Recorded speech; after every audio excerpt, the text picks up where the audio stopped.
Friends 2025 Mahashivratri శుభాకాంక్షలు మా వ్యూవర్స్కి అందరికీ.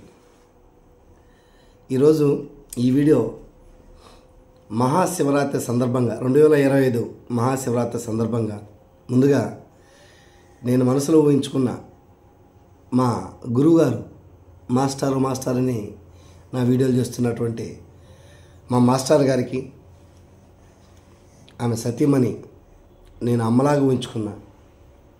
నాకు అమ్మ తర్వాత అమ్మ అయినటువంటి మా టీచర్ 7వ తరగతి వరకు పాఠాలు చెప్పినటువంటి మా టీచర్ అమ్మ స్థలంలో ఉన్న అమ్మగారికి నా వందనాలు.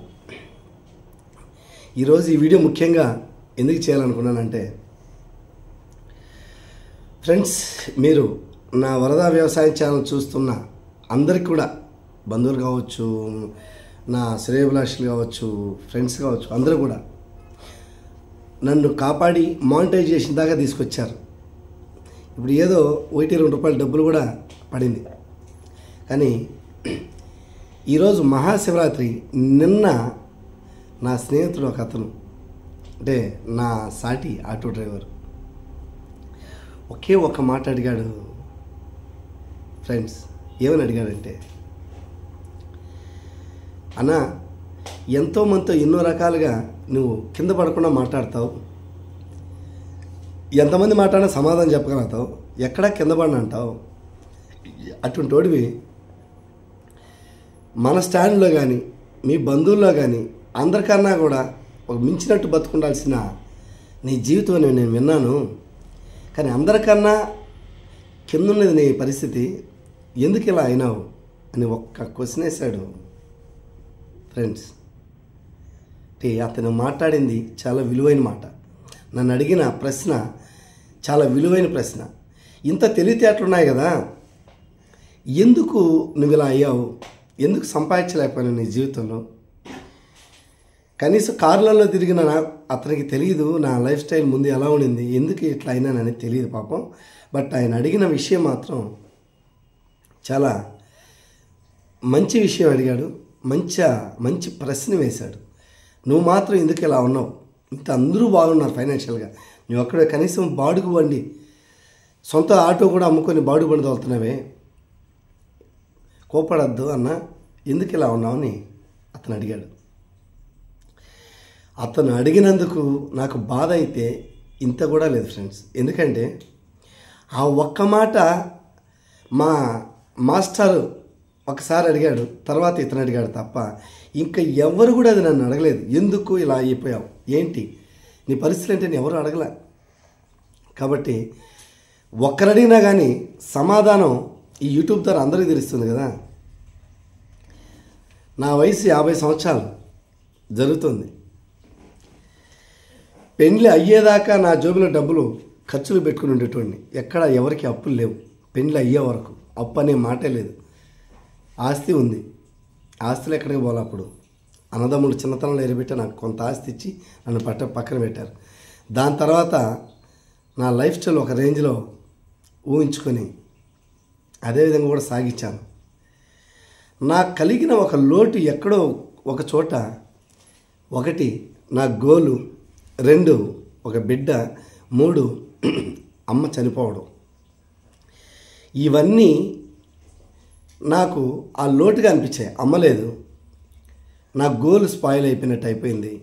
తర్వాత అది లవ్ కావచ్చు, తర్వాత ప్రేమించి పెళ్లి చేసుకోవాలనుకున్న తర్వాత ఒక గోల్ ఎంచుకొని మన పరిస్థితులు అయితే ఏదో చేయాలనుకుంటా కదా, ఆ లక్ష్యాన్ని దక్కించుకోలేకపోవడం అనేది కొంతమంది జీర్ణించుకోలేరు. దాంతో ఇండైరెక్ట్గా నేను కొన్ని డెసిషన్స్ తీసుకునేసాను. అప్పుడు ఈమె పుట్టలేదులే, పైకి లేనాన్న. సో ఈ ముద్దుల కూతురు పుట్టకుండా ముందు చరిత్ర ఇది. అతను అడిగిన మాటలు మాత్రం చాలా విలువైన మాటలు అడిగాడు. నిజంగా సంతోషం అనిపించింది. తమ్ముడు, నువ్వు అడిగిన దానికి సమాధానం ఈ యూట్యూబ్ ద్వారా ఎంతమంది నా యూట్యూబ్ ఛానల్ చూసే వాళ్ళకి అందరికీ తెలిసేదే కాకుండా మిగిలిన వాళ్ళు కూడా తెలిసేటట్టుగా నా వైపు ఏంటి ఇలా అయిపోయాడు అనుకున్న వాళ్ళందరికీ కూడా సమాధానం యూట్యూబ్ ద్వారా చెప్తున్నాను నేను. ఆ విధంగా నా జీవితం కోల్పోయిన నేను పెళ్ళైన కొన్ని సంవత్సరాలకి భార్య అంటే ఎంతో ప్రేమ ఉన్నా కానీ అన్నీ పోగొట్టుకొని, అది నా బంధువులు కూడా తెలియదు, నా మనసులో ఒకటి పెట్టుకొని నా లైఫ్ వద్దు, ఒక్కసారి భార్యతో చర్చించి మొత్తం అమ్మేశాను. ముందు ల్యాండ్ గీన్ అంతా అమ్మేసి 1 lakh చేతిలో పెట్టుకొని నేను నా భార్య ఇద్దరు చనిపోదాం అని డిసైడ్ అయ్యాను. కానీ ఆమె నన్ను వారించింది, చనిపోవడం కరెక్ట్ కాదని వారించింది. అయితే ఆమెకి ఆశలు కొన్ని ఉంటాయి కదా, నా వైపు నాకు ఎవరు లేదులే అని నేను అనుకున్నప్పటికీ ఆమెకి తమ్ముడు, చెల్లి, అమ్మ అని ఆమె కూడా ఉంటుంది. ఎవరు ఎన్ని అనుకున్నా ఒకేసారి అందరూ చచ్చిపోలేరు. అప్పుడు నా భార్యతో చర్చిస్తే అది కాదు, కరెక్ట్ కాదు అంటే, ల్యాండ్ అమ్మినాక ₹1,00,000 మిగలడం వాస్తవం. ఆ 1,00,000లో ఒక టీవీ ఒకటి, ఒక మంచం. ఆ టీవీ అప్పటిదాకా నేను అప్పులు చేసిన తర్వాత ఎవరికి కూడా నేను అప్పులు కట్టంది, నేను టీవీ కూడా నేను ఇంట్లోకి తెచ్చుకోకూడదు అనుకున్న వ్యక్తిని. ఆస్తి అమ్మేసి అప్పు కట్టేసిన తర్వాత ఒక 1 lakh మిగిలితే అందులో ఒక శాంసంగ్ టీవీ, ఇప్పుడు కూడా మా ఇంట్లో ఆ టీవీ ఉంది. 2006-07లోనో అమ్మేశాను. అమ్మేసిన తర్వాత ఇమ్మీడియట్గా ఈ డెసిషన్ తీసుకున్నప్పుడు నా భార్య, నేను అట్లా చచ్చేదానికి ఇష్టపడను, వద్దు అని అంటే, నాకు నేనుగా దానికన్నా ముందు ఇప్పుడు పెళ్లి చేసుకున్న నా భార్య వాళ్ళ ఇంట్లో వాళ్ళు ఇవ్వనడం, అంతకుముందే నేను ఒక అమ్మాయిని ప్రేమిస్తే అది ఫెయిల్ అవ్వడం, తర్వాత ఈ అమ్మాయిని నేను పెళ్లి చేసుకోవాలనడం, అప్పుడు ఏదో నిర్బంధించినట్టుగా మాట్లాడితే నేను ఒకసారి ఒడిశాకి అనేది ఉంటుంది, అది తినేసాను. దాంట్లో బెల్లం కలుపుకోవాలట, అది కలుపుకుంటే చచ్చిపోయాము. దాన్ని తీసుకుని హాస్పిటల్ దాకా వెళ్ళారు, దాన్ని ట్యూబ్ సిద్ధ పెట్టి బతికాను. ఇది ఈ మహాశివరాత్రి సందర్భంగా చెప్తున్నా నిజాలు. రెండవసారి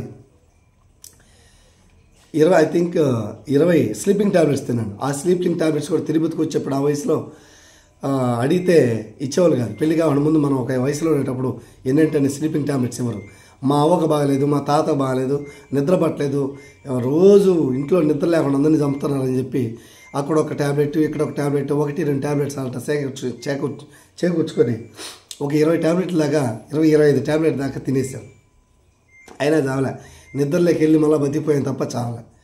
అలా చచ్చిపోవాలనుకున్న రోజు 2 సార్లు అటెంప్ట్ చేస్తే బతికిపోయాను పెళ్లి కాకముందే, నాకు వద్దు అనుకుని. తర్వాత పెళ్ళి జరిగింది, తప్పించుకున్నాం, అదే అమ్మాయిని పెళ్లి చేసుకున్నా.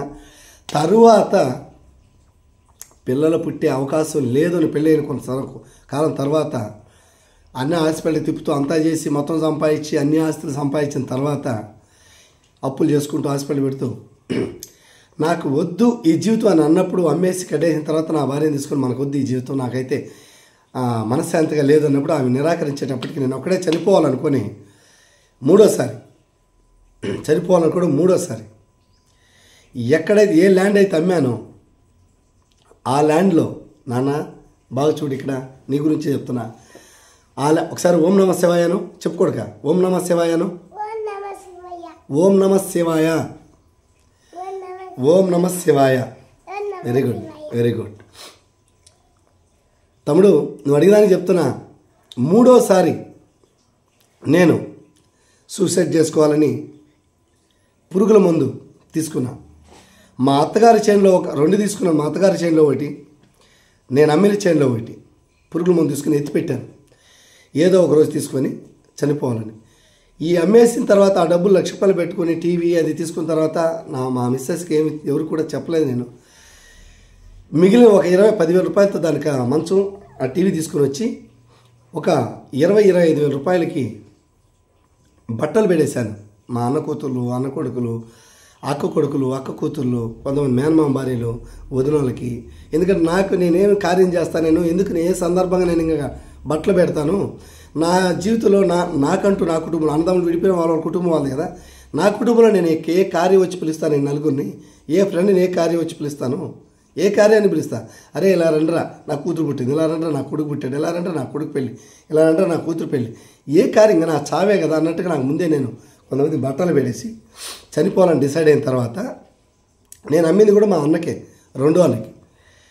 అప్పుడు ఆ ల్యాండ్లోకి వెళ్ళిన తర్వాత అత్తగారి చేనులో చావకూడదు, వాళ్ళ చేనులో నేను చచ్చిపోయేది అనుకున్నా. ఇట్లా మా అన్న ఒక ఇంటి స్థలం ఉంది, ఆస్తి అమ్మేసా, డబ్బులు ఈ బట్టలకి ఇట్లా అంతా పెట్టిన తర్వాత ఒక 70,000 రూపాయలు డబ్బులు ఉన్నాయి. క్యాష్గా 70,000 ఉంది. అప్పటి వరకు నేను ఎవరికి బాకీ లేదు, నా చేతిలో 70,000 రూపాయలు డబ్బు ఉంది, నా భార్యకి తెలుసు. అప్పుడు నేను చనిపోతే 20,000 రూపాయల చావుకి 50,000 రూపాయలు కర్మక్రియలకి అవుతాయి. నేను ఎవరికి బాకీ ఉండను. ఈ అమ్మాయి నాతో చావు పడింది కాబట్టి, నాతో చావుకు రాననింది కాబట్టి, వాళ్ళ అమ్మ వాళ్ళతో బతుకుతుంది, ఏం కాదు.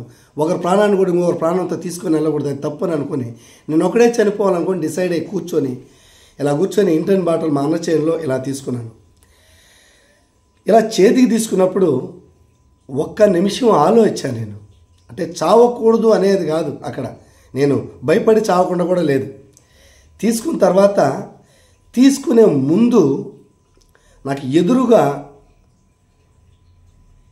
యూరియా బస్తా ఒకటి కనిపించింది.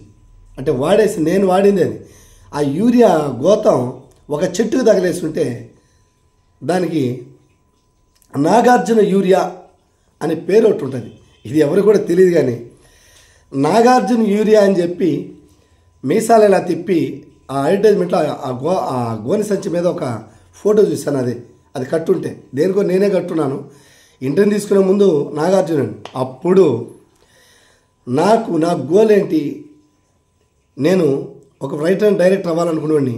అది తిరిగి కష్టపడి కాకుండా ఒక ఆర్టిస్ట్ అన్నా అవ్వాలనుకున్నా. అప్పుడు ఏమనుకున్నాం, బిడ్డ లేకపోయినా ఏమి లేకపోయినా, అమ్మ చనిపోయింది, బిడ్డలు లేరు, ఎవరు లేదు, భార్య, నేను అప్పు తీర్చేశాను, ఇంకా చావాలనుకున్నాను కదా. ఏది చేయలేకపోయినాను అనేది అంటే ఒక సినిమా ఆర్టిస్ట్గా చేయలేకుండా చచ్చిపోతున్నాను నేను.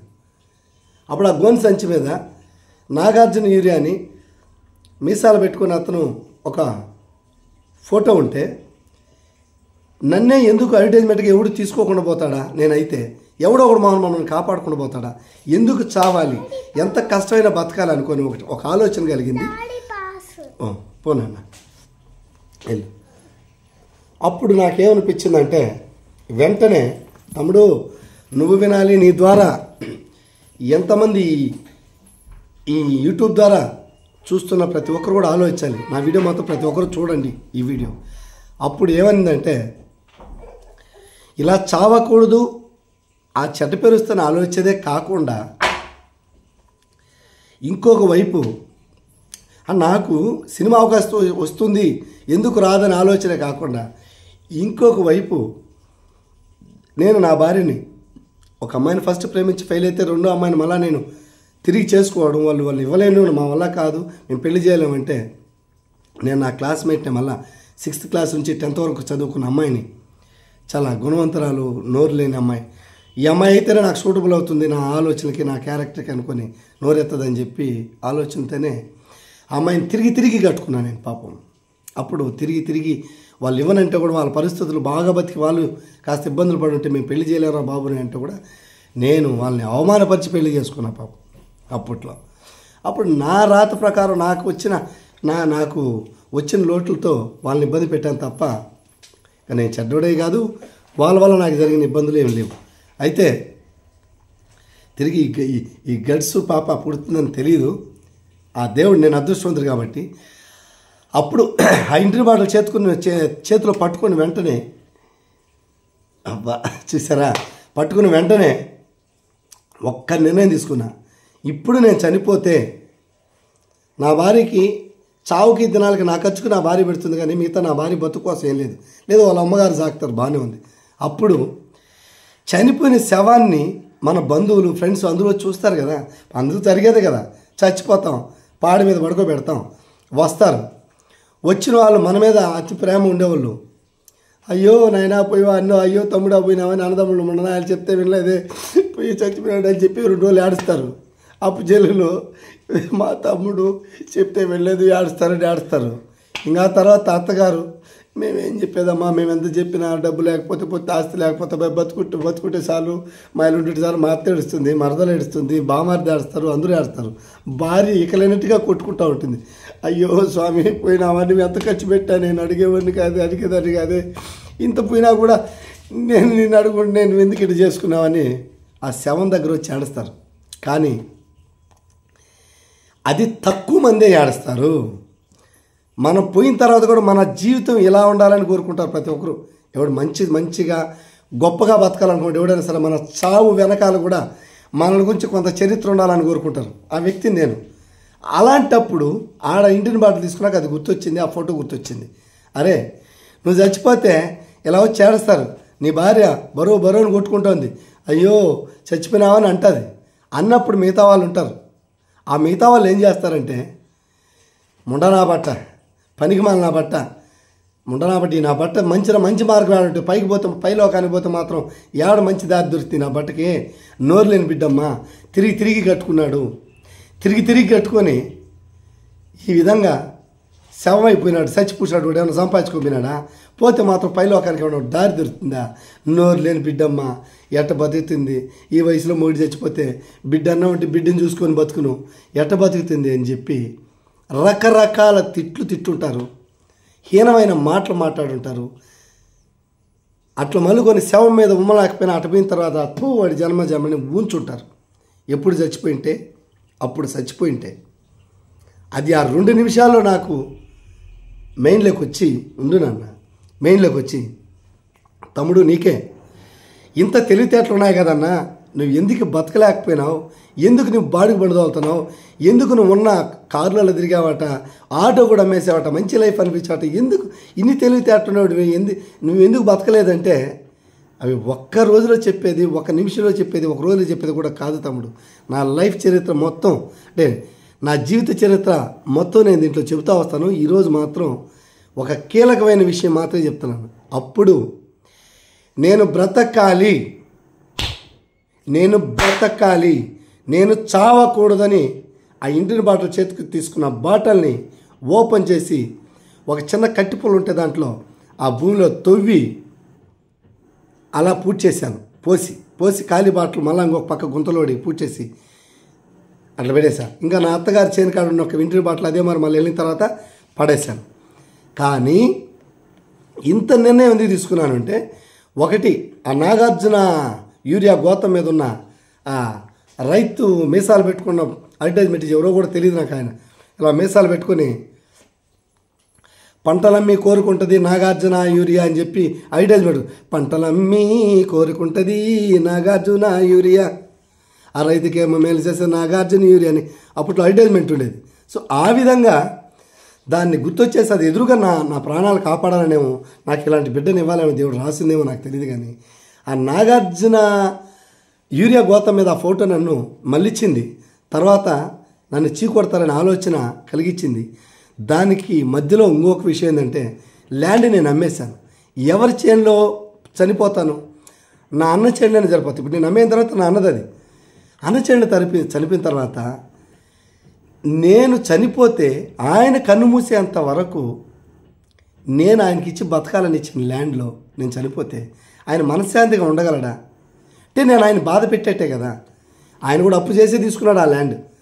అప్పు చేసి ల్యాండ్ తీసుకొని అప్పు కట్టగలడు ప్రశాంతంగా ఉంటే. కానీ ఆయన అప్పు చేసి తీసుకున్న తర్వాత నేను అప్పులైపోయి అమ్మేశాను, నేను చచ్చిపోవాలని నిర్ణయించుకున్నాను అనుకుందాం. ఆయన తీసుకున్న తర్వాత ఆయనకి మాత్రం మంచి భవిష్యత్తు ఎక్కడొస్తుంది? నేను చచ్చిపోతాను, ఆ చేనులో నేను చచ్చిపోతే నా శవాన్ని ఆ చేనులో చూస్తే కూడా పుట్టి అన్నదమ్ముడు కదా, పేగు దించుకు పుట్టాం కదా, ఒకే రక్తం కదా, ఒకే కడుపులో నుంచి బయట వచ్చాం కదా, ఉంటుంది ఆయన ప్రాణం ప్రతి నిమిషం గుర్తొస్తూనే ఉంటుంది. అట్లీస్ట్ చేను దగ్గర పోయినప్పుడంతా గుర్తొస్తూ ఉంటుంది. మనశ్శాంతిగా ఉండగలడా? మనశ్శాంతిగా కష్టపడగలడా? అతనిలో శక్తి ఉంటుందా? అప్పుడు నేను సత్యదే కాకుండా నా అన్నదమ్ముడు కూడా సోకం చంపుకొని వెళ్ళిపోయినట్టే కదా. కాబట్టి చావకూడదని ఆ రోజు నిర్ణయించుకున్నా. దయచేసి అందుకే చెప్పాను ఒక వీడియో, చావాలని కోరిక ఎవరైనా ఉంటే ఒక్క నిమిషం ఆలోచించండి. చావు రాదు, ఆలోచన లేకుండా చచ్చిపోవడం కాదు. సత్యంత ధైర్యం ఉన్నప్పుడు దానికన్నా మించినట్టుగా బతకచ్చండి. అప్పుడు తమ్ముడు, ఆ రోజు నేను చావకూడదని నిర్ణయించుకున్న వాడిని దానికన్నా ఎక్కువ కష్టాలు వచ్చాయి. అప్పుడు నేను చావాలనుకున్నప్పుడు పెద్ద కష్టాలు కాదు తమ్ముడు, నేను నిజంగా చావాలనుకుంటే పెద్ద కష్టాలు కాదు. ఎందుకంటే పెళ్ళైన తర్వాత నేను అనుకునేది నేను సాధించలేకపోయినానని చెప్పి చావాలనుకున్నా. అప్పులు పెద్దగా లేదు, ఆ అప్పులు నన్నేమి తీసేయడు కదా, ఇంకా లక్ష్యం నాకు మిగిలింది. పెద్ద అప్పులు కాదు, నిర్బంధించినోడు కూడా కాదు. తరువాత నేను బతకాలనుకున్న తర్వాతనే సకల కష్టాలు ఎక్కువైనాయి, చాలా సకల విధాలుగా కష్టాలు ఎక్కువైనాయి. కానీ ఆ రోజు నిర్ణయించుకున్నానా సైలెంట్గా చూడు. ఆ రోజు నేను నిర్ణయించుకున్నందుకు పుట్టరు అని ఎంతోమంది డాక్టర్లు చెప్తే పుట్టే అవకాశం లేకపోతే, ఒకటి ఎవరైనా నర్సింగ్ చేసిన వాళ్ళైనా సరే డాక్టర్స్ అని వినొచ్చు, గర్భసంచి చిన్నది, ట్యూబ్స్ బ్లాకు, ఎగ్స్ రిలీజ్ కాదు, గర్భసంచి చిన్నది, నీరు బొట్లు, గర్భసంచి మధ్యలో ఒక గోడలాగా పొర ఉంది, ఒకవేళ గర్భం తీసిన పెద్ద ప్రాణానికే ప్రమాదం అని ఇన్ని చెబితే తర్వాత పిల్లలు పుడతారని ఎవరికైనా నమ్మకం ఉంటుందా? అందుకని ఆ విధంగా నేను సాధించలేకపోయా. నా జీవితంలో నాకు ఎందుకు ఇంకా ఎంత ఎదిగినా కూడా ఎందుకు అనుకున్నోడిని చచ్చిపోవాలని నిర్ణయించుకున్నోడిని దేవుడి మీద భారం వేసి, దేవుడా ఏ జన్మలో నేను పాపాలు చేసిన కష్టాలు నాకు వచ్చాయి, సో నాకు మంచి జరగాలని రాసి పెట్టుంటే నువ్వే జరిపిస్తావు, లేదని అలాగే మళ్ళా పోవాలనిపిస్తే మళ్ళీ కూడా పోతావు. నా అంతటా నేను చావాలని నేను అనుకోను, ఎంత కష్టం వచ్చినా నేను చావనని చెప్పి భగవంతుడి మీద భారం వేసి నేను ఆ విధంగా చావకుండా బయట వస్తే, తర్వాత 2007లో ఈ విధంగా అనుకొని లేనాన్న పైకి 2007లో ఈ విధంగా అనుకొని నేను నిర్ణయించుకున్న తర్వాత సంపాదించింది మొత్తం పోగొడితే అంత ఈజీ కాదు కదా. తర్వాత సంపాదించుకుని బాగా చూడు, అట్లా అనద్దు. సంపాదించుకున్న తర్వాత మొత్తం పోగా ఆస్తులు ఎన్ని 5 ఎకరాలు, ఆ ఆస్తులు ఎట్లుంది, చేన్లేకే దారి, చేన్లేని ఇల్లు కట్టాలని గోడలు కట్టాను, అక్కడ కారు నిలబెట్టాలనుకున్నా, టేక్ ప్లాంటేషన్ చేశా, 1 ఎకరాలో టేక్ చెట్లు పెట్టాను ఎంఎస్సీ ల్యాండ్లో. ఈరోజు మోర్ దాన్ ₹1 కోటి చేస్తున్నాను విలువ. నేను దాంట్లోనే ఒక స్టూడియో లాగా చిన్న స్టూడియో లాగా కట్టి సినిమా అక్కడే తీయాలనుకున్నా, ఆ టేక్ చెట్లు కోసి సినిమా తీయాలనుకున్నా. అన్ని ఆలోచనతో బతకాలనుకున్నోడిని నాకు జీవితంలో అన్ని లోటుపాట్లు జరిగేటప్పటికీ తట్టుకోలేక సావాలనుకున్నాను, కానీ బతకలేకని కాదు, నాకు వద్దు నేను జీవితం. అప్పుడు దాని నుంచి బయట వచ్చిన తర్వాత, చావాలనుకున్న ఆలోచన నుంచి బయట వచ్చిన తర్వాత, నేను మా అమ్మ చనిపోయిన తర్వాత ఇవన్నీ చేసింది. అమ్మ ఉన్నంత వరకు ఊర్లోనే తిరుపతి దగ్గరలో లేకపోతే ఊర్లోనే కాపురం ఉన్నాను. అమ్మ చనిపోయిన తర్వాత నేను బయలుదేరేస్తాను బయట ఊరికి. అమ్మ అయిన తర్వాత ఆ రోజు నుంచి వచ్చిన కష్టాలను ఎత్తుకుంటే నాకు ₹1 లేకుండా కొంతకాలం సాఫీగా జరుగుతుంటే, ఆ ₹70,000 ఉన్నది కదా, దాన్ని కూడా నేను ఫైనాన్స్ ఇది వినాలి. ఆ ₹70,000 నేను మళ్ళీ బతకాలనుకున్నాను కాబట్టి ఏదో ఒక రకం బతకాలి అని చెప్పి నేను చచ్చిపోవాలనుకున్నా. ఇటు చేశాను, నా భార్యకి చెప్పలే, నేను చచ్చిపోవాలనుకున్నాను, ఇంటి బాటలు చేతికి తీసుకున్నాను, నేను చచ్చిపోవాలా, ఇవేం చెప్పలా. తరువాత ఆ ₹70,000 సారీ బెంగళూరుకి అప్పుడు వెళ్ళలేదు, తిరుపతికి వచ్చా. తిరుపతికి వచ్చి ₹70,000 ఫైనాన్స్ మార్చుదామని చెప్పి ఒక 10,000 పక్కన పెట్టి ₹60,000 ఫైనాన్స్ మార్చానండి. తమ్ముడు నీకే నేను అడిగావు కదా, నేనే ఫైనాన్స్ ఇచ్చాను. అప్పుడు సప్తగిరి నగర్లో కాపురం ఉన్నా, పెద్ద ఫైనాన్స్ సంపాదించేద్దాం, 20,000తో సంపాదించేద్దామని 5,000 10,000 ఒకరికి ఇచ్చా, ఒక 20,000 ఒకరికి ఇచ్చా, ఒక 10,000 ఒకరికి ఇచ్చా, ఈ విధంగా ఇచ్చాను. ఈ ₹60,000లో తిరిగి మొత్తం నాకు వసూలు అయింది ఒక 10,000 ఉంటుంది. మొత్తం పోయింది. అడిగి వాళ్ళ దగ్గర తిరిగేదానికి అలాగా ఉంటుంది. నా ఆటో కూడా తోలకుండా వాళ్ళ దగ్గర తిరగడం జరిపింది. అంటే మనం ఫైనాన్స్ చేయడానికి కూడా పనికి రావని దాని అర్థం. ఏం తమ్ముడు ఎవడన్నా దానికి తగ్గట్టు ఏమంటే ఆ రోజు ₹60,000, 2007లో ₹60,000, ఈ రోజుకి దాన్ని ఎక్కడికో తీసుకెళ్ళి పెట్టారు. ఆ ₹60,000 పోయా, 70,000 10,000 పక్కన పెట్టి 60,000 ఇస్తే 60,000 పోయా. ఈ ₹10,000 అటు ఇటు గడిచిపోయా. ఎలా ఉందో చూడు, మొత్తం పోగొట్టిన తర్వాత జీరోకి వచ్చాను. నా డబ్బు లేదు, నాకు ఆస్తి లేదు, జీరోకి వచ్చాను. ఇలా సాఫీగా జరుగుతున్న నా జీవితంలో ఏదో ఒక విషయం జరిగింది. ఇలా అయితే ఇలా బతికిపోతామని చెప్పి ఎవరో మాట నేను విని ఒక కంపెనీలో చేరడం, ఆడ అర్ధ నాలెడ్జ్తో పనిచేయడం, 30 లక్షలు నేను అప్పైపోవడం, సుమారు 30 లక్షలు అప్పైపోవడం. అక్కడి నుంచి ఆ 30 లక్షలు నాకు ఎలా దొరికాయినా, నేను ఇంత మాటకారి కాబట్టి, కయ్యమ్మి నేను కట్టాను కాబట్టి, నేను ప్రతి ఒక్కరు కూడా కడుతూ నేను అందరిలోనూ మంచివాడిగా తెచ్చుకున్న కమిట్మెంట్స్ అంత కరెక్ట్గా ఉన్నాయి కాబట్టి, వాడు వరదుడు అంటే ఇలా ఉండాడన్నాడు కాబట్టి అడిగినట్టుగా డబ్బులు దొరుకుతూ వస్తే ఒక ఇన్సూరెన్స్ కంపెనీలో ఒక అతను మాటిని, అంటే వాడిది కూడా తప్పని నేను అనట్లే, వాడి ఉద్దేశం వాడు దాంట్లో సర్వైవ్ అవ్వాలా. నాకు అర్థనాలొచ్చి నాకు వాడు కూడా తెలియదు నాకు తెలియదు, కానీ కంపెనీలో నిజాలు చెప్పాలా. వాళ్ళు కొంత నిజాలు చెప్పిన దానివల్ల నా సర్కిల్ నేను మొత్తం ఉపయోగించుకున్న దానివల్ల నేను చాలా ఇబ్బందులు గురై ఆ అప్పు ఎంత కట్టినా అంత ఎంత కట్టి లాస్ట్కి అప్పుల మీద సతమతం అవుతుంటే అప్పుల మీద మళ్ళా అప్పులలోనే ఉండగా ఒకానొక దశలో ఒకానొక రోజు మా మేనమా కూతురు చనిపోతే కార్వేటారు కోనేట్లో చనిపోతే ఆమె చూడనొచ్చి మేము మా మిస్సెస్ నేను హాస్పిటల్కి తీసుకెళ్ళడం, మా గురువుగారి కూతురు అయినటువంటి ఇందుమతి నా దగ్గర తీసుకెళ్ళడం, అన్నయ్య ఆ పొర అనేది కరిగిపోయింది, భగవంతుడిది ఆ పొర లేదు, గర్భసంచి బాగానే ఉంది, ట్యూబ్స్ బ్లాక్ అంటే నేను ఆపరేషన్ చేసి చూస్తానని చెప్పేసి అనడం, ఒక ట్యూబ్ బ్లాక్ అంటే ఒక ట్యూబ్ ఆపరేషన్ చేయాలనడం, లేదా చేసి చేయాలా లేదా ఐవీఎఫ్ అనడం, లేదమ్మా నాకు బాగుంది కాబట్టి నేను ఐవీఎఫ్ చేయించుకుంటా అని చెప్పి నాకు డబ్బులు ఖర్చు పెట్టి నా కూతుర్ని నా భార్య కడుపులో నేను పుట్టించుకోవడం, ఒక గుడ్రాలనే ఒక నెపాన్ని తీయడం, దానికన్నా ఈయన కనుక్కోవడంలో అంతవరకు కూడా నేను అన్ని లక్షలు పెట్టి నా భార్య కడుపులో నేను పుట్టించుకోవడం అనేది ఒక భయంకరమైన ఒక మాట ఉంది. ఆ గొడ్డురాలు అనే విషయంలో మా బంధువులలో గొడ్డురాలు అని ఏదైతే చూపించకుండా సిగ్నల్తో చూపించిన ఒక మహాతల్లి, ఆ మహాతల్లి వల్ల నా భార్యని గుడ్డురాలుగా చూడకూడదని ఎన్ని లక్షలైనా పోసి నేను నా భార్య కడుపులో పుట్టించాలనే ఉద్దేశంతో కనుక్కోవడం జరిగింది. ఆ తర్వాత ఇంకొన్ని కష్టాలు, భయంకరమైన కష్టాలు వచ్చాయి. ఇప్పుడు దాకా పడుతున్నాను. నువ్వు అడిగిన దానికి ఇన్ని విషయాలు చెప్పాల్సి వచ్చింది తమ్ముడు. నా ముందే పెద్ద తోపులేం కాదు, పెద్ద నాలెడ్జ్ పరులేం కాదు. నా బంధువులు మొత్తం ఎత్తుకుంటే కూడా పాపం వాళ్ళు ఊళ్ళలో బతుకులే, కానీ ముందు నాన్న కొడుకులు నాన్న కూతురు అయితే పెద్ద చదువులు చదువుకొని లక్షలు సంపాదిస్తున్నారు. 1,00,000, 2 లక్షలు, 3 లక్షలు కూడా ఒక్కొక్కరు సంపాదించే వాళ్ళు ఉన్నారు. ఈరోజు కోట్ల స్థాయిలో కూడా వాళ్ళ ఆస్తులు ఉన్నాయి. కానీ నేను వాళ్ళ దగ్గర పోయి నేను బతకలేని నేను అనలేదు కదా తమ్ముడు. వాళ్ళ కోట స్థాయి ఇంకోటి చెప్తాను నీకు తమ్ముడు, మన స్టాండ్లో మీరు అనుకున్నట్టు ఏంట్రా వీటికి ఎవరు లేరని ఏమన్నా అనుకోవచ్చేమో, నువ్వు అన్నావు కదా. కానీ నేను ఇప్పుడు వెళ్ళి నేను బతకలేను నా వల్ల కాదంటే ఒక కారు కొనిస్తారు, ఒక 12-13 లక్షల కారు కొనిచ్చేస్తారు తోలుకోమని, ఆటోనే కాదు.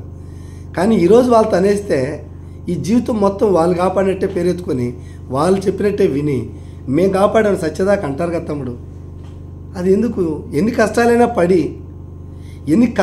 పడి వాళ్ళ కాలే పట్టుకొని అప్పు తీరిస్తే దానికి ఎన్నో రావచ్చు, ఒక మాట రావచ్చు, 2 మాట రావచ్చు, ఎన్నో రావచ్చు. కాబట్టి ఎవరి దగ్గర పోయి నేను వెళ్ళకూడదని ఉద్దేశంతోనే నేను ఇలా బతుకుతున్నాను, బాడు బండి అవుతున్నాను. ఈ బాడు బండి కూడా ఎవరిది? నా ప్రియమైన స్నేహితుడిది. 28-29 సంవత్సరాల స్నేహం సేనన్నకి మా ఇద్దరికి ఉన్నది 28-29 సంవత్సరాల స్నేహం సుమారుగా. ఆయన నా ఎదురు విడిపోలేను అంత స్నేహం, ఎవరు ఎన్ని పెట్టా విడిపోం. అటువంటి మంచి వ్యక్తి, మంచి సలహాలు ఇచ్చే వ్యక్తి. ఆయన ఆటో నేను దోలడం అనేది ఒక ఓనరు ఒక డ్రైవర్ అనే లేదు. దాన్ని కూడా నేను మన స్టాండ్లో డ్రైవరు ఓనర్ అంటే నేను చాలా తిట్టాను. నేను అలా అనద్దాను, నేను కోప్పడ్డా. ఏంద్రా మీరు డ్రైవర్ ఏంది ఓనర్ ఏంది అనేది. ముందు స్నేహితులుగా ఉన్నప్పుడు మన బండి తోలినంత మాత్రం డ్రైవర్ అనే మాట అనకూడదు కదా. సో ఆయన ఇంట్లో బాడుకున్న 1,000 రూపాయలు, తిరుపతిలో 1,000 రూపాయలు రెంట్కి ఎక్కడం దొరుకుతుంది, చిన్న రూమ్ అయినా కానీ. సో ఆయన ఇంట్లో నేను పచ్చికాపల నుంచి నేను రోజు రాలేక నేను ఎప్పుడైనా నిలిచినప్పుడు పడుకోవడానికి 1,000 రూపాయలు రూమ్ తీసుకొని, అక్కడ నిలబడినప్పుడు అక్కడ ఫ్రెష్ అప్ అవ్వడానికి రూమ్ తీసుకొని, ఆయన ఆటో నేను సొంత బండి కొనుక్కునే పరిస్థితులు లేకుండా ఆయన నా ఫైనాన్షియల్ కూడా కొంత హెల్ప్ చేశాడు. ఇలా నేను బతుకుతున్నాను. కాబట్టి నాకు తెలివితేటలు ఉన్నాయని చెప్పి లక్షలు పోగొట్టుకుంటే ఒకే రోజు రావు కదా తమ్ముడు. నువ్వు ఒక మంచి క్వశ్చన్ అయితే వేసావు. సో మాస్టారు, మీకు కూడా మాస్టారు, మీరు నాకు దేవుడు లాంటి వాళ్ళు, గురువే కాదు. మా మేడం నాకు అమ్మలాంటిది. మీరిద్దరూ పార్వతీ పరమేశ్వరులు లాంటి వాళ్ళు, శివపార్వతి పరమేశ్వరులు లాంటి వాళ్ళు. ఆ శివుడిని చూసినట్టే మిమ్మల్ని చూస్తే, మేడం చూస్తే అమ్మని పార్వతీదేవిని చూసినట్టే. కాబట్టి మీరు ఎప్పుడైనా కూడా నన్ను అరే అందరూ ఇంత మిగిలినారా, అందరూ ఇలా ఉన్నారా, నువ్వు మాత్రం ఎందుకు రైట్ ఉన్నావు, ఒక స్టెబిలిటీ లేదు అనేవాళ్ళు. డబ్బులు ఆటో తోలుతా, నీలాగా ఆటో తోలేవాడు కూడా మా ఊర్లో ఇంత కట్టున్నాడు రా, 3 అంతస్తు బిల్డింగ్ అంటే అనేవాళ్ళు. కానీ మాస్టారు వాడు దాని మీదే ఉన్నాడు మాస్టారు, ఆ ఆటో మీదనే ఉన్నాడు. నేను 200 రకాల పనులు చేశాను మాస్టారు. అది ఎందుకు చేశాను ఏంటని మీకు నిదానం చెప్తా. ఎవడు అన్ని పనులు చేయడు మాస్టారు. 200 రకాల పనులు చేశాను. కనీసం ఒక 200 దగ్గర నేను కాపురం ఉన్నాను. అది కూడా నాకు ఉపయోగపడుతుంది. మన కష్టం వృధా పోదు మాస్టారు, అది మీ నుంచి నేర్చుకునేదే. మన కష్టం వృధా పోదు. నేను ఎన్ని దిక్కుల కాపురం ఉన్నానో అది కూడా నాకు ఉపయోగపడుతుంది. ఎందుకంటే ఏదో ఒక రోజు నేను సినిమాలలో ఒక స్థానం వచ్చినప్పుడు నా చుట్టుపక్కల వాళ్ళు నాకు ఎక్కడ మంచి వాళ్ళు, నేను ఎక్కడైనా కాపురం ఉంటే ఫ్యామిలీ పెడితే అటు చుట్టుపక్కల 10 మంది పరిచయం. ఈ విధంగా నాకు వేలాది మంది పరిచయాలు ఉన్నారు. ఆ పరిచయం కూడా నాకు ఉపయోగపడుతుంది. నా సినిమాలు చూస్తారు. But it will take some more time, not in hurry. ఏదైనా తీసుకుంటే అంత నిమిషాల మీద పని అయిపోదు. అందులోనూ ఒక సినిమా ఆర్టిస్ట్ అంటే అంత ఈజీగా అయిపోయింది కాదు. అందులోనూ 10-15 years నేను కట్టగట్టి నాశనం అయిపోయింది జీవితం నాది. అప్పటి నుంచే కానీ నేను సిన్సియర్గానే ట్రై చేసి చచ్చిపోవాలనుకొని ఎట్టట జీవితాన్ని నాశనం చేయకుండా ఉంటే నేను ఎక్కడో ఉండేవాడిని. కానీ కొన్ని పరిస్థితులు మొత్తం దిగజార్చి మొత్తం పోగొట్టేసేటట్టుగా చేసినాయి. కాబట్టి ఈరోజు ఇన్ని కష్టాలు పడాల్సి వచ్చింది, ఇన్ని కష్టాలైనా పడాల్సి వస్తుంది. ఇప్పుడు చెప్తున్నాను చూడండి, నేను నిజంగా చచ్చిపోవాలని 1000% అనుకున్నా చచ్చిపోలేను. ఎందుకంటే ఎన్ని లక్షలైనా కట్టాలి, ఎన్ని కోట్లైనా కట్టాలి, లక్షలు కాదు కోట్లైనా అప్పు కట్టాలి, లక్షలు ఉండే కాదు. అన్నీ సంపాదించిన నా కూతురు కోసం ఒక గూడు ఏర్పరచుకోవాలి, ఆ గూట్లో పెట్టి ఒక చేతిలో పెట్టాలి. అప్పులు అందరికీ కట్టి నా లైఫ్ చాలా ఉంది కాబట్టి 50 సంవత్సరాలైనా ఇంకొంచెం సంవత్సరాలు వయసు మీద పడినా కష్టపడే శక్తి సడలినా దేగులాడుకుంటూ అడుక్కునైనా కూడా బిడ్డను సాక్కోవాలి. కానీ దేవుడు అటువంటి స్థితి నాకు రప్పించడానికి నేను కోరుకుంటున్నాను. కాబట్టి ఈరోజు ఆ పరమేశ్వరుని కోరుకుంటున్నాను, ఆ శక్తి రావాలని, నేను చేసిన సినిమాలు బయట రావాలని, నాకు ఒక మర్యాద కలగాలని, నలుగురిలో నాకు కూడా ఒక గౌరవం కలగాలని. బాడుగు బండి అనేది కాదు ఇక్కడ కావాల్సింది, నేను చేసిన సినిమాలు బయట రావాలి, నా యూట్యూబ్ ఛానల్ డెవలప్ అవ్వాలి. నా యూట్యూబ్ ఛానల్ ద్వారా 4 రూపాయలు నాకు సంపాదించే శక్తినివ్వాలి. నా కూతురికి ఇదే నా ఆస్తి, ఈ యూట్యూబే నా ఆస్తి. నా కూతురికి యూట్యూబే ఆస్తి. నాకు కాదు, నా కూతురు కూడా, నా కూతురు రేపు బతకడానికి కూడా యూట్యూబే ఆస్తి. కానీ ఆ పరమేశ్వరుని నాకు కలిగిన పిచ్చి, నాకు తగిలిన ఈ సినిమా పిచ్చి నా కూతురికి మాత్రం ఉండకూడదని ఆ భగవంతుడిని కోరుకుంటున్నాను. నువ్వు మాత్రం నాన్న సినిమా పిచ్చి మాత్రం పెట్టుకోకూడదు, సరేనా? డాడీకి కలిగిన సినిమా పిచ్చి నీకు ఉండకూడదు, అది చాలా ప్రమాదం. అర్థమైందా? వీలైతే చదివే రోజుల్లో సరదాగా పాటలు పాడచ్చు, కొంతవరకు డ్యాన్స్ చేయొచ్చు.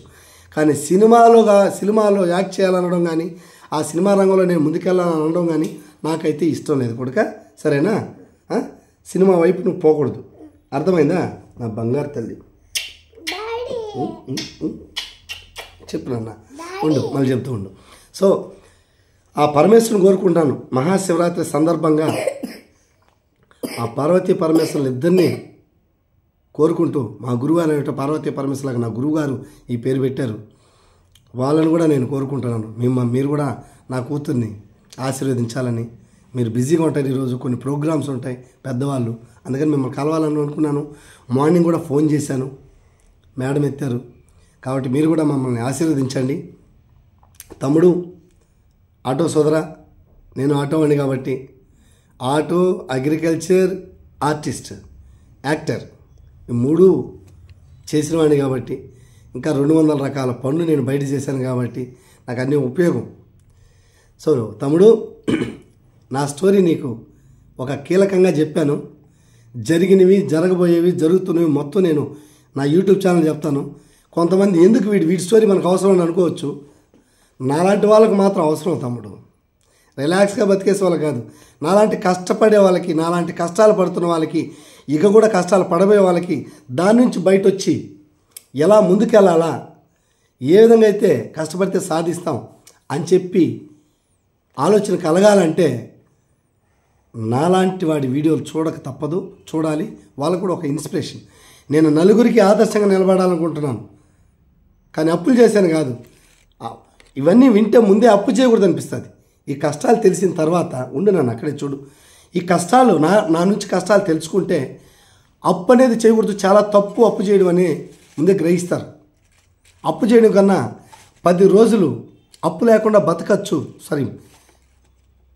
పస్తులైనా బతకచ్చు అప్పు లేకుండా. కాబట్టి అప్పు చేసి తప్పు చేయకూడదని నాలాగా అప్పులు చేసి తప్పులు చేయరు. సో అప్పు చేయడం మహా తప్పు. ఏం పర్లే, అన్నం లేదంటే కడుపు ఆకలిగా ఉంటే దిగజారి అడుక్కునైనా బతకచ్చు, కానీ అడుక్కొని తినచ్చు ఒక పూట పర్వాలేదు, అన్నం అడుక్కొని తింటే తప్పే లేదు. అప్పు చేసేదానికన్నా ఒక్క పూట అన్నం నాకు ఆకలిగా ఉందని అడుక్కుంటే తప్పే లేదు నాకు తెలిసి. ఆ అప్పు చేసేదానికన్నా. ఎందుకంటే ఆ పూట అన్నం పెడితే అప్పుగా ఎవరు పెట్టరు. ఒక పూట అన్నం పెడితే అప్పు నువ్వు నాకు తిరిగి పెట్టు అని ఎవరు ఈ ప్రపంచంలో ఎవరు కూడా ఒక పూట అన్నం అప్పుగా పెట్టరు. కానీ ₹1 అప్పు చేసినా కానీ అది అప్పుగానే ఉంటుంది. ₹1 అనేది ₹1,00,00,000 కూడా కావచ్చు అప్పులు. మన ఇది చేయాలా, అది చేస్తే ఇది చేయాలి, ఇది చేస్తే అది చేయాలా, దాని నుంచి తీర్చేస్తామని ఏదేదో చేస్తాం. అప్పుడు మనకు అవి మన ఇబ్బంది పెట్టి అప్పు మీద అప్పు అయ్యే పరిస్థితి కూడా రావచ్చు. నాకు తగినట్టుగా ఆ కష్టాలను అందరూ తట్టుకోలేరు. సో నా పరిస్థితిలో ఎవరైనా ఉంటే మాత్రం బతుకుండలేరు. కానీ నేను మాత్రం ఇంకా నేను చావను. నన్ను చూసి నలుగురు ఇన్స్పిరేషన్గా తీసుకొని వాళ్ళు బతికే పరిస్థితిలో ఉండాలని మాత్రమే నేను కోరుకుంటాను. సో తమ్ముడు, నువ్వు అడిగిన మాటకి ఇదే సమాధానం. నేను తెలివి లేక కాదు, కష్టపడలేని శక్తి లేక కాదు, పోనీ నేను ఏమి లేకున్నాను బతకలేదు. నేను అన్ని విధాలా బతికాను. 4 కార్లు కొన్నా, 4 రకాల కార్లు. ఒకటి మారుతి వ్యాను, మారుతి కారు, తర్వాత ఇండికా, తర్వాత షిఫ్ట్, 4 కార్లు కొన్నా. ఒకసారి జీపు కొన్నా. ఆ జీపు తోలి తిరుమల తిరుపతి, తర్వాత నేనే సొంతంగా జీపు తీసి ఎవరికి తెలియదు మన స్టాండ్లో కూడా, దాన్ని కూడా అమ్మేశా. ఎందుకు ఇవన్నీ అంటే నా ఆలోచన మొత్తం సినిమానే కాబట్టి నాకు దేని మీద లేదు, ఏం చేసినా దాని మీద లేదు. అందుకని ఈ కాలచక్రం ఇలా నడిపిస్తూ ఉంది. ఇప్పుడు నేను చేసిన సినిమాలు బయట వస్తేనే నాకు గౌరవం తప్ప లేకపోతే నన్ను మతిచ్చేవాడు కూడా ఎవ్వడు లేదు, అది నాకు తెలుసు. కానీ వాళ్ళు మతించాలంటే ఆ సినిమాలు బయట రావాలి. లేదనేది లేదు. ఒక్క సినిమానే వస్తుంది, దాంట్లో మార్గమే లేదు. ఇది లేదు ఇది రాదు అనడానికి లేదు. ఇంకా 2 సినిమాలు పోస్ట్ ప్రొడక్షన్లో ఉన్నాయి. ఒక్క సినిమానే బయట వస్తుంది. ఒక్క సినిమానే రెండిట్లో 2 రాకుండా పోయే ఛాన్సే తెలియదు కదా. సో నేను చేసిన ఒక పెద్ద క్యారెక్టర్ చేసిన ఆ సినిమా బయట వస్తే మాత్రం నాకు పేరు వస్తుంది. ఇంకొక సినిమాలో ఫాదర్ క్యారెక్టర్, అది గొప్పదే. కాబట్టి ఇప్పుడు దగ్గరలో ఒక సినిమా ఈరోజే విన్న వార్త ఒకటి. అందులో 6 మంది రౌడీలలో నేను ఒక రౌడీ, 6 మెంబర్స్ విలన్లలో నేను ఒక విలన్. నాకు Ashok master fight master, Ashok Raj fight master. ఈయన భానుచంద్ర సార్కి మంచి రైట్ హ్యాండ్ లాగా ఆయన సినిమాను టేక్ ఓవర్ తీసుకొని కొంత జరిగిన సినిమాని అందులో నాకు ఒక క్యారెక్టర్ ఇస్తామని చెప్పారు. కాబట్టి నాకు కొంచెం అవకాశాలు కూడా వస్తున్నాయి. నువ్వు అన్ని మాట కింద చెప్పాల్సి వచ్చింది తమ్ముడు, తప్పుగా కాదు. నేను ఎందుకంటే నేను చెప్పాలి, కొంతమంది వినాలి, నన్ను అవమానించే వాళ్ళు కూడా వినాలి. నువ్వు మాత్రం నవ్వుతూనే అడిగావు ఆ మాట, కానీ అది మంచి మాట అడిగావు. ఎందుకంటే నేను అమాయకుడిగా కూడా నువ్వు అనుకోలేదు. అది కొంతమంది వాస్తవం చెప్పాలంటే బతుకు తెలియదు పాపం, ఎలా అడగాలో తెలియదు, ఎలా ముందుకెళ్ళాలో తెలియదు, ఏం పని చేయాలో తెలియదు, సిటీకి వచ్చేస్తే బతకలేని పరిస్థితి. కానీ నేను 89లోనే సిటీ చూసినండి. నేను 75లో పుడితే 89లోనే తిరుపతికి అడిగిపెట్టి 89-90లో తిరుపతికి వచ్చి నేను బతుకు తెరుగు తెలుసుకున్నాను. హాలిడేస్లో 9th హాలిడేస్లో వచ్చి 2 రోజులు పనిచేసేవాడిని. 10th హాలిడేస్లో వచ్చి ఒక 10 రోజులు పనిచేసి వెళ్ళండి. ఏం పని చేశానవన్నీ వాళ్ళు చెప్తా. అప్పట్లోనే 90 అంటే ఇప్పుడు 2025 అంటే సుమారు 35 సంవత్సరాల క్రితమే నేను తిరుపతిలో వచ్చి పనిచేశాను. 35 సంవత్సరాల క్రితం. అప్పుడు సప్తగిరి నగర్ ఏం లేదు, పందులు గెలుపుకున్నాడు. సప్తగిరి నగర్ ఏం లేదంటే అర్థం చేసుకోండి. పార్క్ వెనకాల సప్తగిరి నగర్ కుంట, ఆ కుంటలో పందులు గిందులు గెలుక్కుంటా ఉండేటివి. సో ఆ విధంగా ఆ రోజు నుంచి ఈ రోజు వరకు ఎంత డెవలప్ అయింది మీరు చూస్తే, నేను ఎంతకాలం ముందే నేను తిరుపతి సిటీ చూశాను, ఏం పని చేశాను, ఏందన్నా అదే నేను చెప్తుంటే. కాబట్టి తమ్ముడు నువ్వు అన్న మాటకి తెలియాలి. కాబట్టి నువ్వు ఒక్కడికే కాదు, మన స్టాండ్లో ఉన్న మిగతా వాళ్ళకు కూడా తెలియాలి. నన్ను కనీసం పనికి మాలలాగా చూసేవాళ్ళు కొంతమంది ఉంటారు, ఏంద్రా ఏడని. ఎందుకంటే నేనున్న పరిస్థితి బాగా ఆటో తోలుకుంటా, ఈ ఫైనాన్స్ కట్టలేక కొన్ని ఇబ్బందులు, అది ఇదని ఏదో ఈ రూమ్లో పడుకుంటా. కానీ పరిస్థితుల ప్రభావం కొంతమంది ఎంత కష్టానైనా భరించేటట్టు చేస్తుంది. కాబట్టి ఈ గుండెకి ఎంత కష్టానైనా భరించే శక్తి ఉంది. కాదంటే నాకు ఒకటే బాధ అయితే ఒకటే, నాకు అప్పిచ్చిన వాళ్ళకి తిరిగి చాలా కాలం తర్వాత ఇవ్వలేకపోతా, లాంగ్ పీరియడ్ అయిపోతుందని బాధ తప్ప నా కష్టం అని దాని గురించి కాదు. నాకు ఆరోగ్యం అంత ఇబ్బంది అయినా కూడా నొప్పంటే భరించాను, ఇప్పుడు కొద్దిగా నొప్పి ఉంది, ముందుకెళ్తా. సో ఇది తమ్ముడు, నా జీవిత చరిత్ర చాలా ఉంది. నువ్వు అడిగిన దానికి నేను నీకు ఇచ్చిన సమాధానం, నువ్వు అడిగిన క్వశ్చన్కి నీకు చెప్పడమే కాకుండా ఎంతమంది నా యూట్యూబ్ ఛానల్ చూసే వాళ్ళందరికీ కూడా, నా వ్యూవర్స్కి అందరికీ కూడా తెలియపరిచాను. మీరు దయచేసి నా యూట్యూబ్ ఛానల్ చూసేవాళ్ళు, సబ్స్క్రైబ్ చేసిన వాళ్ళు, మీరు చేయడం కాదు, మీరు చూడడం కాదు, మిమ్మల్ని హృదయపూర్వకంతో అడుక్కుంటున్నాను. నిజం చెప్తాను, అడుక్కునే మాట అంటే చీపేం కాదు. దయచేసి నా యూట్యూబ్ ఛానల్ షేర్ చేయండి, లైక్ చేయండి, మరింత మీరు సపోర్ట్ చేయండి. మీరు ఒక్కొక్కరు 10 మందికి షేర్ చేసినా నా యూట్యూబ్ ఛానల్ ఇంప్రూవ్ అవుతుంది. నా ఫైనాన్షియల్ బాధలు కొన్ని తగ్గుతాయి. నా బిడ్డకి కాస్త భవిష్యత్తునిచ్చే పరిస్థితి నాకు ఏర్పడుతుంది. అంతేగాని ఎవరినో పోయి మనం డబ్బులు అడిగి బతకాలని అయితే లేదు. కానీ ఒకవేళ అంతకీ నాకు ఆ పరిస్థితి వస్తే సోను సుద్ సార్ ఉన్నారు, అందరికీ మేలు చేసే సోను సుద్ సార్, నా వల్ల కాదు, ఇంకా నేను బతకలేను, బాడు బండి కూడా నేను తోలలేనని రోజు వస్తే, నేను యాక్టర్ అందరికీ సహాయం చేసే సోను సుద్ సార్ దగ్గరికి వెళ్ళేది మాత్రం ఎప్పుడో ఒక రోజు నా వల్ల కాకపోతే వెళ్తాను. అంతేగాని ఈ లోపల నా వల్ల అయినంత, నా శక్తినంత పోరాడతాను. నన్ను నేను కాపాడడానికే చూస్తాను. చేయి జాచడం అనేది అంత ఈజీ కాదండి. ఆ రోజు రాకూడదనే కోరుకోవాలి. మనం నలుగురు పెట్టాలని కోరుకున్నట్టు చేయి జాచాలంటే చాలా కష్టంగా ఉంటుంది. నేను చాలా కాలం నాతో నలుగురికి పెట్టాను తప్ప నేను ఎవరి దగ్గర తినాలని కోరుకోవాలి. ఆ రోజు రాకూడదని కోరుకుంటున్నా. అది మీ వల్లనే జరుగుతుంది. మీరు నన్ను ఆదరిస్తే, మీరు లైక్ చేసి సబ్స్క్రైబ్ చేసి మీరు కొంతమందికి షేర్ చేస్తే నా వీడియోస్ ఎంత దూరం వెళ్తుంది. ప్లీజ్ మళ్ళా నన్ను మన్నించి నా మాటకి విలువిచ్చి నా ఛానల్ని సపోర్ట్ చేయండి ప్లీజ్. అందరికీ ధన్యవాదాలు.